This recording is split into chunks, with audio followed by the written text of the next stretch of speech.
Bastien Millot, bonjour. Bonjour Jean-Marc. Vous êtes notre spécialiste médias et communication. C'est vraiment l'artillerie lourde. Hein. Oui, cette artillerie lourde qui est évidemment la conséquence de l'arrivée des 6 nouvelles chaînes de la TNT depuis décembre et puis de l'entrée du groupe Canal+ dans la télé gratuite. On en parlait avec les effets que ça a en termes d'audience. L'heure est donc à la concurrence effrénée entre les chaînes et pour faire mieux concurrence, on cherche les programmes les plus événementiels. C'est pour ça que les chaînes historiques ne vont pas chômer en février et les grilles qui ont été révélées hier le montrent. Place aux nouveautés et au retour d'émissions phares. Alors à tout seigneur, tout honneur, TF1 lancera dès le 2 février la nouvelle saison de The Voice avec toujours le quatuor prestigieux en termes de jury, Garou, Jennifer, Pani, Bertignac, excusez du peu.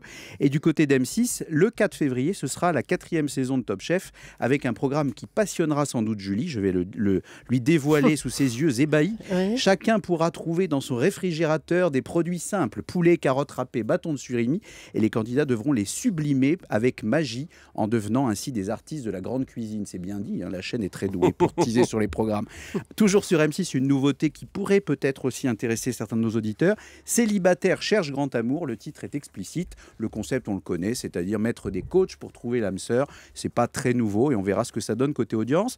Du côté du service public, le 2 février, Nagui lancera un jeu qui s'appellera Génération en folie. Le problème, c'est qu'il sera directement face à The Voice. Oula. Pour lancer un jeu, c'est pas évident en termes de programmation. Hein. Ouais. Et puis Marie Drucker présentera, elle, le 1er février, la nouvelle saison des Infiltrés, prenant ainsi la suite de David Pujadas. Mais Jean-Marc, vous le disiez, l'événement et le programme le plus attendu en termes d'audience, c'est évidemment Splash, le grand plongeon. Ben oui, parce que Splash, le grand plongeon, c'est une nouveauté qui arrive pour la première fois en France et ça arrive en prime. Hein. Oui, alors là aussi, ça donnera peut-être des idées à Julie pour présenter sa candidature. Donc, un nouveau prime time le 8 février avec un trio d'animateurs inédits. Et on va donc voir sur la une les grands débuts d'Estelle Denis en présentatrice de prime time, puisqu'elle a changé de chaîne cette année et qu'on va donc la retrouver à la tête de ce nouveau programme. Alors qu'est-ce que c'est ? C'est l'adaptation d'un format hollandais. Ce sont des célébrités qui vont s'affronter chaque semaine dans un concours de plongeon. Ça ressemble un peu à Danse avec les stars, puisqu'il y aura 16 personnalités qui seront jugées par un jury de professionnels. Et on a déjà, Jean-Marc, vous en avez parlé sur votre blog, 2 noms qui ont été révélés. 2 noms qu'on révèle en exclusivité. Exactement. Le handballeur Jackson Richardson, je vois que Julie frémit,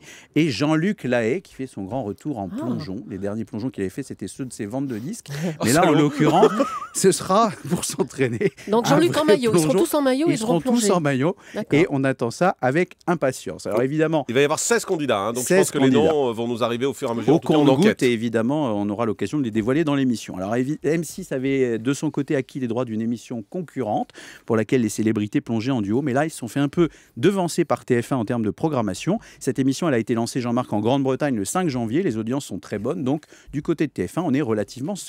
Alors, il faut dire quand même que cette émission au Splash, hein, c'est dans la continuité des émissions où les stars se mettent en danger. Oui, alors évidemment, il y a l'ancêtre Fort Boyard qui avait lancé la mode, hein, on le sait, avec des épreuves qui ne sont pas évidentes pour les célébrités. Et puis Danse avec les stars qui a bien pris le relais. Pourquoi ça marche ? Parce que d'abord, les célébrités participent pleinement au programme. Les numéros demandent souvent des heures de travail, une certaine condition physique. C'est un job dans lequel il faut s'investir. Et le moins qu'on puisse dire, c'est que les people qui sont à l'antenne ne se ménagent pas. Ensuite, ce sont plutôt des bons clients. La force de ces émissions, c'est la puissance du casting qui doit être capable de séduire à la fois les plus jeunes et les ménagères et évidemment parfois aussi les seniors. Et puis, il faut le dire, une certaine perversité de la part du public. Ça plaît toujours de voir souffrir une célébrité. Vous vous souvenez de cette vague d'émissions au début des années 2000, Première Compagnie, La Ferme Célébrité, où je suis une célébrité, sortez-moi de là. On n'était pas tendre avec les célébrités qui faisaient corvée de nettoyage, immersion à l'autre bout du monde. Bref, côté audience, Jean-Marc, il y a fort à parier qu'avec les plongeons de Splash, TF1 ne boira pas la tasse. Merci beaucoup, Bastien Millot. Et puisqu'on parle des nouvelles émissions, je vous précise également qu'Énergie 12 a annoncé